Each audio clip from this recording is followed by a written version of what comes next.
We said it from pretty much the very beginning. When the Indianapolis Colts traded for Carson Wentz, I was thinking, okay, this team clearly was close with Phillip Rivers, and now they want to take that extra steps. And once again, that was they. Not only was he 28, he's only 28, so he's got. I think he's got a long time of being able to maybe bounce back his career here. Carson Wentz does, but it was for a 2021 third round pick and a conditional 2022 second round pick rather. I thought it was great value. I still do.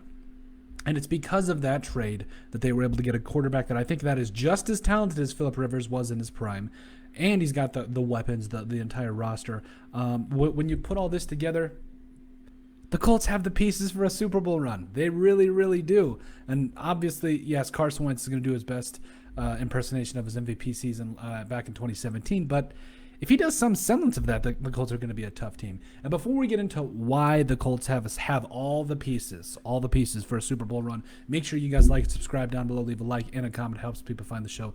Greatly appreciate all the support that we've gotten and continue to get, and we love every single one of you. Now, Carson Wentz to me is, in my mind, he's wildly hated on, and I think it's disrespectful. I think he's one of the more talented quarterbacks to come into the NFL. I think he just kind of, there were some cases where I don't think it was all his fault. There was a lot of cases in Philadelphia where I didn't think it was fault. Now, he didn't play that great this last season, but other than that, I really don't think that the reason for him leaving Philly was his fault. Now, when we talk about all pieces, we're talking about, yes, running back. Jonathan Taylor is, in my mind, one of the best young running backs in the entire NFL. He's a load to bring down.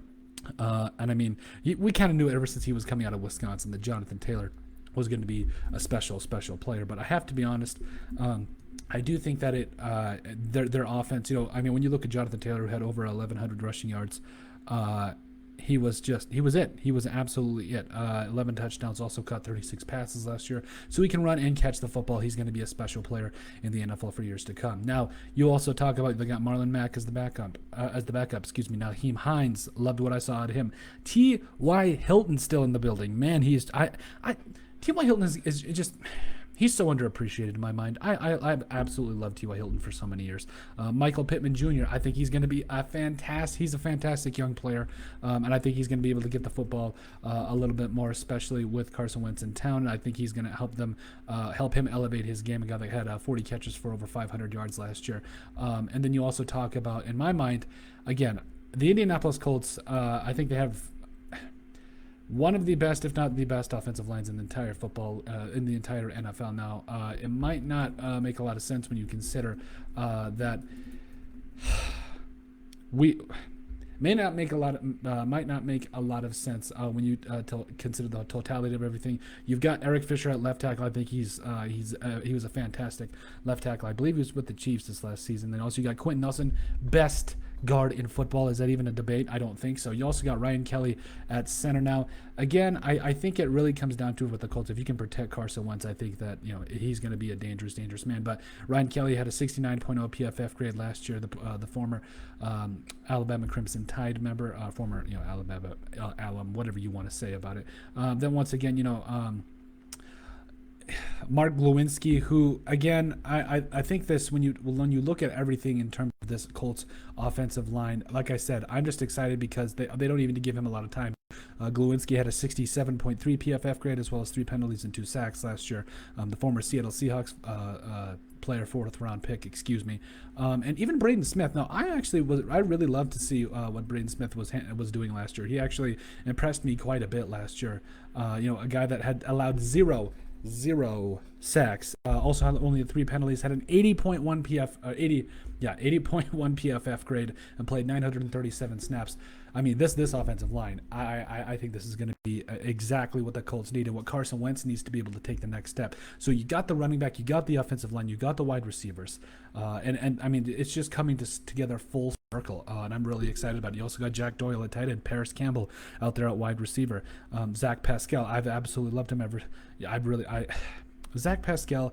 You talk about players that can have an impact. I think Zach Pascal can absolutely come out and do a lot of things for the Colts. I mean, last year you talk about a guy that had 5 touchdown catches, as well as the year before that. I mean, I'm just really excited for him. I mean, at Old Dominion, you talk about a guy, college just spitting him out. You got Taylor Heineke, Zach Pascal. I mean, don't let Old Dominion fool you. They got some quality players coming out of the college. So you got to talk about a guy.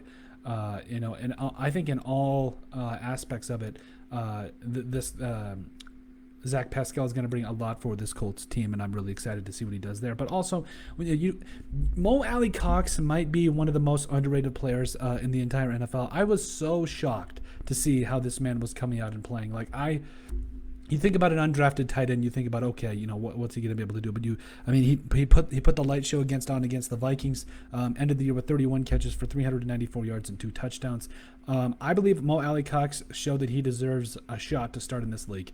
I know Jack Doyle is a quality tight end in the NFL, but at the end of the day, Mo Alley Cox showed that he can definitely pick up the slack when he needs to. Like I said, against my Vikings, had 5 catches for 111 yards, and had touchdowns in back-to-back weeks against both the Jets and the Bears there. So, I mean, Mo Alley Cox deserves his shot to start in the NFL. So, yeah, you got all the weapons. You got the offensive line. Then you go to the defensive side. You get Kwity Paye in the first round. I thought he was the best, most well-rounded player in the draft. I thought he was honestly. I didn't really have any big knocks against Kwity Paye. I thought he's going to be a quality starter in the NFL. You got DeForest Buckner, Grover Stewart, Al Quindon Muhammad, also Darius Leonard, one of the best linebackers in the entire NFL. And Kenny Moore II. I mean, and Xavier Rhodes. Really, I'm excited to see what he does, because I as a Vikings fan, I'm happy to see he's doing well. But at the end of the day, you do almost wonder what could have been, because I think that it just didn't go according to plan. But this entire Colts defense is coming together. I mean, it was one of the best units in the entire defense, in the entire NFL last year. So they've got all the pieces. They've got the offense. I believe they've got the quarterback to make a Super Bowl run here. But let me know what you guys think about the Colts' chances to make a run for the Super Bowl, having all the pieces.